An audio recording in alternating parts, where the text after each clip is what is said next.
Honorable Vanderpuye, I'll come back to you. The issue regarding communication around this matter and how the government's minister in charge of communication is going about it. Are you okay with it? I am perfectly okay with that because you see, right from day one, the honorable member of parliament went on a tangent of an allegation that government is involved in money laundering and cocaine trafficking. And exactly what the minister responsible for communication had to defend. I think he established two scenarios and allowed people to infer. How? That he drew the lines between why two planes with suspicious activities are in the country around the same time a major cocaine bust has happened. He never explicitly said there was cocaine on the plane. No. He wasn't explicit. Look, he has a, is the government question. Yes. It was an abuse. It was an abuse and don't me Mr. Simbio. It's an abuse and don't. No, you know, a Simbia Nebisa. That's the answer. Yes, and the first and abuse. Because it appears as if the communication is against the individual not the matter at stake. In our culture, if I say that, well, set a champ for no panel touch a beer now. Forgive me. I can understand that. I can understand. You're an English program. If I say, let me say, more like open what does it mean? Yeah. What I'm actually referring to is the fact that he is irresponsible. You understand? That is what I'm saying. Literally. So if you go and say, is the government? I don't want to repeat the rest of the things he said, but you know what I'm talking about. Felix Kwashiorkor also has every right to say, no, the government is not. And clean up the matter to clear the name of the government and not attack the individual. No. So he says that if you have made this allegation, you'll be held to proof. That's all Felix said, in summary. And he who alleges must prove. That's opportunity has been given. Look, the fact that there has been a past, if the government or any member of government is complicit in that situation, do you think that we will have marshaled media, security, and all those things, and put those things on screen? Look, there are certain things I don't want to say here, but Seth may be privy. No, that time he was no more in parliament, so maybe he doesn't know. But I can tell you, I have seen the report. Where somebody so high in our national security apparatus has been accused by the Joint Intelligence Committee of being involved and facilitating drug trafficking, cocaine smuggling under their government. That's serious. The president of the country, the chief of staff at that time, are always privy to such reports. Ask them, how many Ghanaians heard about this? How many Ghanaians heard about this? But was the matter dealt with? Some of us heard it. Was the matter dealt with? Where?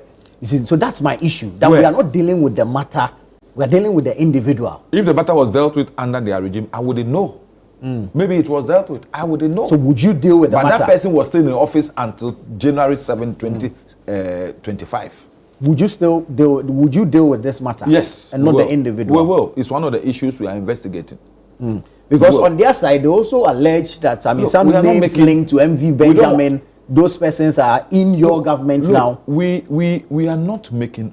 they were in government for 8 years. And they couldn't do anything about it. 8 years. They couldn't do anything about it. And they allowed those people to occupy positions, and they are in our government today. But the same persons occupying positions or appointed to positions in your government were linked to MV Benjamin. And I'm saying 8 years in office. They couldn't do anything about it. Were they themselves complicit? I'm asking questions. Yeah. Were they themselves complicit? Because if really we have come, look, if all these cases that we are bringing up, we don't investigate, we don't take action, anyone will be justified tomorrow to accuse us of having been complicit in it. So if for 8 years they didn't take any action, then it's either there was no veracity, there's no truth, there's no, let me say, authenticity of the issues that were brought out, they were not authentic, or they themselves cannot prove anything. Or they were involved themselves. So this is a situation we find ourselves today. Wrap up for me in a minute. And yeah, so all I will say here is that government communication was perfect. Today, as we are talking today, the airports company have issued a statement. The tone of that statement, were you comfortable with it? It's because of the way the MP is still going round, repeating the suspicion and the so-called information he has. You understand? You are tarnishing the image of an institution. And that's why they have to come in that tone. Because, look, they are a very important institution as far as our national security is concerned. Indeed. So if you could blot them, tarnish them, what do you want them to do? And you didn't say it once, and when people have raised issues about it, people say it's not true, you are still repeating it.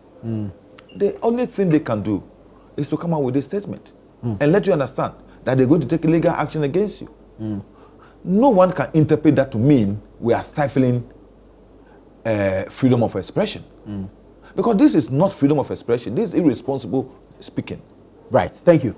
Honorable Champon, wrap up on this and then we'll move to other matters. I just listened, briefly, in just about a minute. listened to my brother speak. And I was asking myself, are we gagging free speech? He just said no to that. Yes, that's my concern. So if you say something, and it's the practice, as if unless we have changed the rules. Is it practice? We say the minority would have their say. And the majority will have their way. A lot of things were said to us. And I would know, and I would say that misinformation and disinformation. That minority will have their say. It's in the chamber of parliament. This information. It's in the chamber of parliament. The person spoke in parliament as well. He did his press conference in parliament. He didn't do it outside parliament.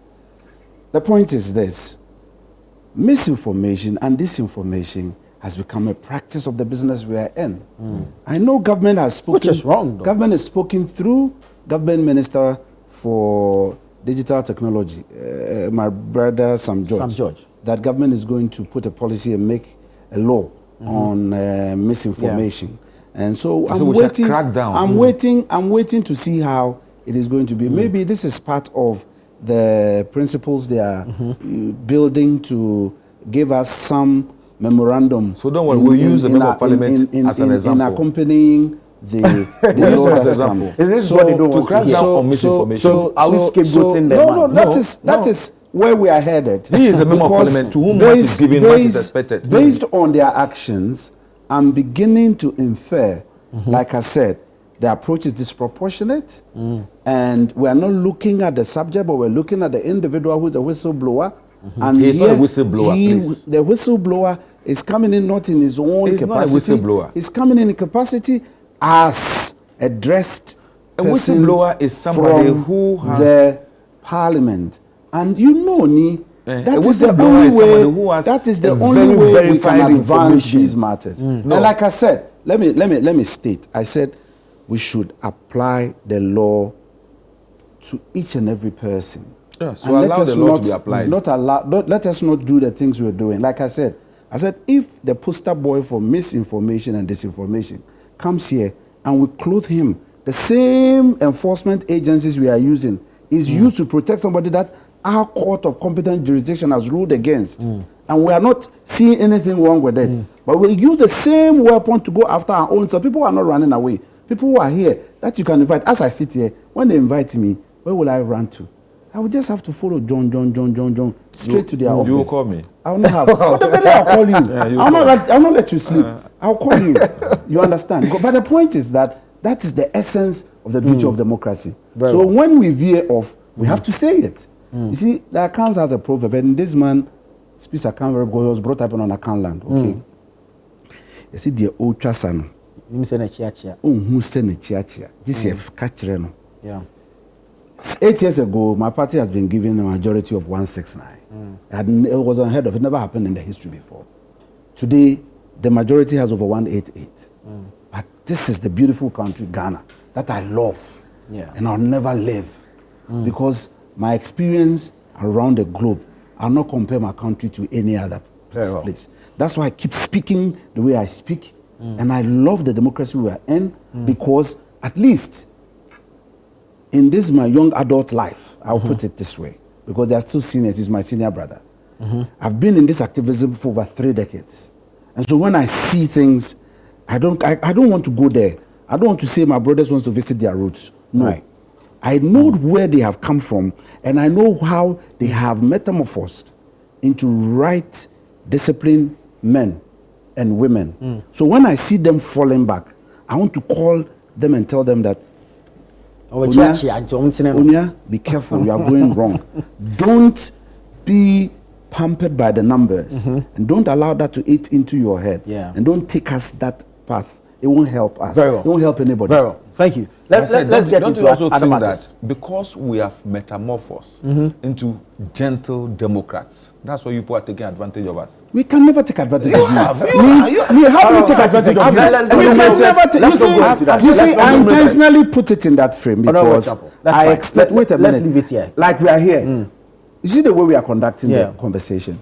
Is there any animosity amongst us? Not at all. We are speaking our mind. Exactly. That is the spirit of democracy. That's why when somebody expresses himself, that's what we call democratic practice. Of course. And so we need to allow that to grow.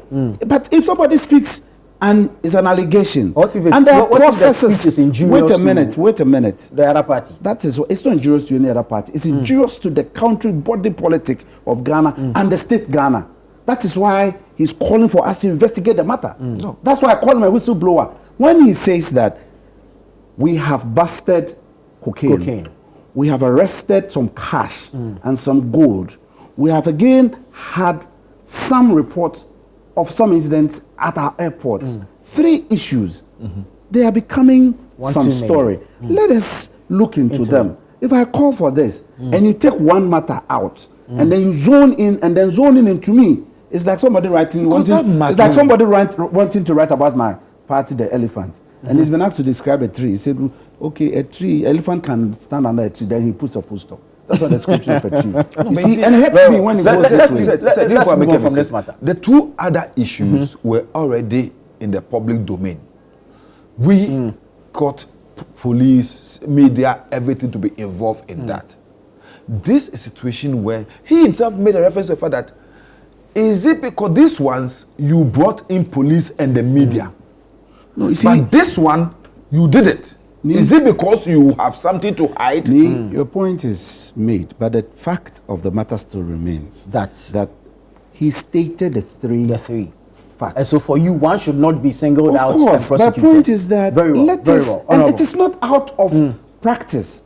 We have done this before. I have chaired meetings where we have invited the national security operatives to come and give us briefings on their operations. Why didn't he do that? Why didn't he do that? We have invited the police.